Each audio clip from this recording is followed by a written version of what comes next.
Hey team, Ange here from Equenti Leadership and Learning. How are you doing? I'm coming to talk to you about why some people would hesitate to engage in leadership development or personal development in general terms and how that holds them back in their career. And I'll do that first by telling a little story. If someone had have said to me 5 or 6 years ago, Ange, in this box here with a lid on it is all of your leadership and personal development, all of your stories, all of your past experiences, all of your beliefs, all of your intentions, your hopes, your desires, your patterns of thinking, your patterns of communication, your behaviour. And the offer I'm making you, Ange, is to take the lid off that box and have a look inside and see what's in there and start to unpack it and explore it. The only thing is, once you start to unpack it and you start to take those things out of that box, you can't put them back in and you can't put the lid back on. Once you see it, you can't unsee it. Now, for me, I would have said, with my personality type, I would have said, sure, show me what's in the box. Let's get going, let's get cracking. I can handle whatever comes out of there. And look, partially that's correct, and partially, partially it's been more challenging than that for sure. But not everyone wants to look inside that box, and not everyone wants to take the lid off. It's kind of like putting toothpaste back in the tube. Once you've seen what's inside, like I say, you cannot unsee it. Once you begin to understand your thinking patterns, your wiring, you become self-aware, you start asking yourself questions of, how did I become wired like that? What does that mean for the way that I show up in leadership? What does that mean for the way I communicate with my team, my peers, my boss? What does that mean for my personal effectiveness? What does that mean for the way people respond to me?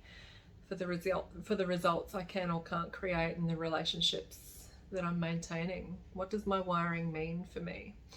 Not everyone wants to look at that, because the alternative can seem easier.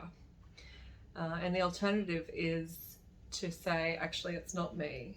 It's not my patterns of thinking. It's not my behaviour. It's not my communication style. It's actually all of these people around me who are doing the wrong thing. I'm the one here that's trying to do the right thing with the good intent, but these people I work with, they're making my life hard. They're just not doing enough of the right things. And I guess the experience of leadership coaching turns that conversation around immediately, and it's really about taking responsibility for the way we're showing up, for our part in this. And the role of a leadership coach, amongst other things, is to walk alongside you while you take the lid off that box and you start unpacking the things that are impacting your effectiveness as a leader. Now, blaming others is one of the strategies, and the other thing that I hear quite often is, Ange, why can't you just teach me some strategies and frameworks and tools and concepts, and I'll go ahead and apply those and my leadership will transform?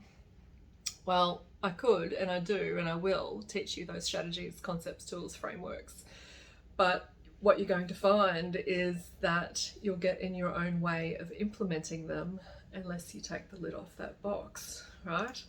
So yeah, if you're looking for an easy way out, if you're looking for conceptual development but not wholehearted, present, integrated leadership development, if you want just the strategies, tools and frameworks, then you should read a book, watch a YouTube video, go to a seminar, maybe even go to a training course where you don't have to unpack those things.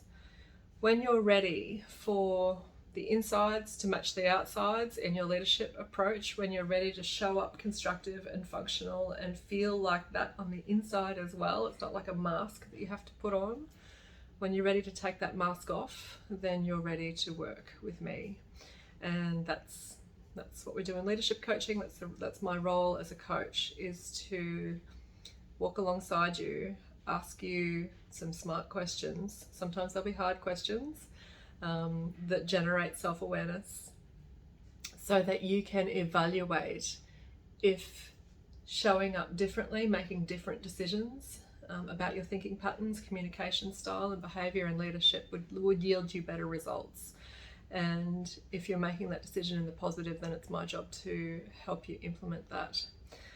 Now, I have a process for that that's emerged from the 500 leadership coaching conversations that I have every year. We walk through the territory together of self-awareness, self-leadership, team leadership, and organisational leadership.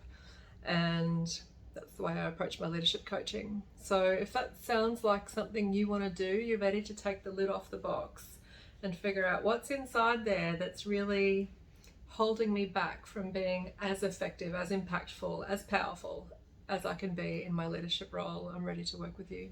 Reach out, we'll book a call, and we'll see if we're a fit. I'll talk to you soon.